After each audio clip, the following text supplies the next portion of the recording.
আসসালামু আলাইকুম। Welcome back to another new video. প্রিয় শিক্ষার্থী, ট্রান্সফরমেশন সেন্টেন্সের উপরে তোমরা পর্যায়ক্রমিক কয়েকটি ভিডিও দেখেছো।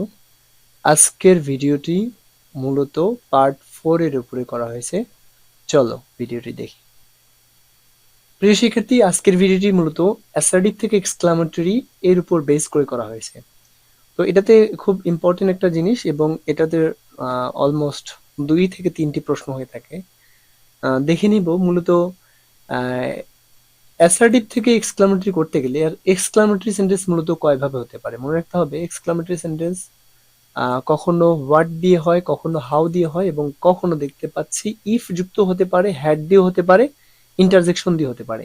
এই পাশের যে অংশগুলো আমরা দেখতে পাচ্ছি হোয়াট দিয়ে, হাউ দিয়ে, ইন্টারজেকশন দিয়ে, ইফ দিয়ে এবং হ্যাড দিয়ে, এই কয়েকভাবে এক্সক্লামেটরি সেন্টেন্স হতে পারে। তো এই ধরনের সেন্টেন্স গুলো আসলে আমরা কিভাবে রূপান্তর করবো অ্যাসার্টিভ থেকে এক্সক্লামেটরি অথবা এক্সক্লামেটরি থেকে অ্যাসার্টিভ, ভাইস ভার্সা। তো চলো দেখি প্রথম রুলস। যদি আমরা কোনো অ্যাসার্টিভ সেন্টেন্সের সাবজেক্ট পাই এবং সেই সেন্টেন্সে আর্টিকেল এ অথবা এন থাকে, তো এই ধরনের সেন্টেন্সে আমরা কিভাবে এক্সক্লামেটরি করব। অনেকটা আর্টিকেল যদি আমরা পাই কোনো সেন্টেন্সে, তখন আমরা হোয়াট দিয়ে শুরু করব। হোয়াটের পর এ অথবা এন লিখবো, তারপর লাস্ট পার্ট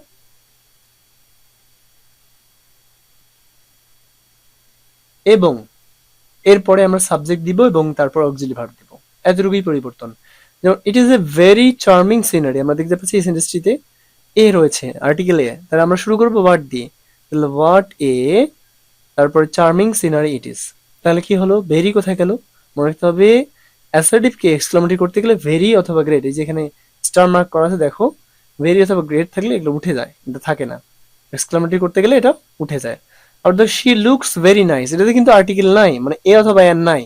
তাহলে এ অথবা এন না থাকলে তখন আমরা হাউ দিয়ে শুরু করব। হাউ এর পর লাস্ট পার্ট, তারপর সাবজেক্ট, তারপর ভার্ব। ভার্ব বলতে এটা অক্সিলারি ভার্ব হতে পারে, মেইন ভার্ব হতে পারে। তাহলে শি লুকস ভেরি নাইস, এখানে হাউ নাইস শি লুকস, এখানে হাউ দিয়ে কেন শুরু করলাম? কারণ এখানে এ অথবা এন নাই। এ অথবা এন থাকলে হোয়াট দিয়ে, এ অথবা এন না থাকলে হাউ দিয়ে, এটা মনে রাখতে হবে।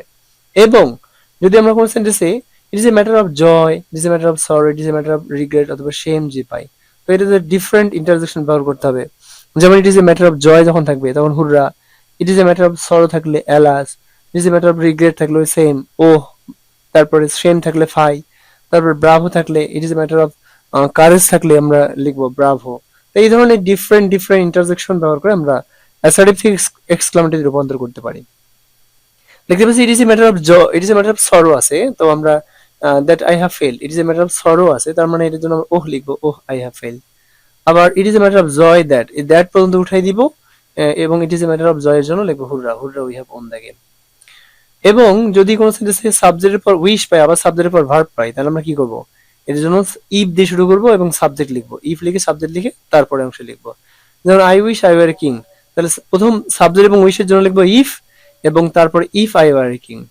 আবার যদি আমরা দেখি যে সাবজেক্টের পর উইশ আছে এবং সাবজেক্ট আছে আবার হ্যাড আছে, সেক্ষেত্রে আমরা হ্যাড লিখবো, পুরোটা তুলে দিয়ে হ্যাড প্লাস সাবজেক্ট লিখে বাকি অংশ লিখবো, যে had I the wings of a bird.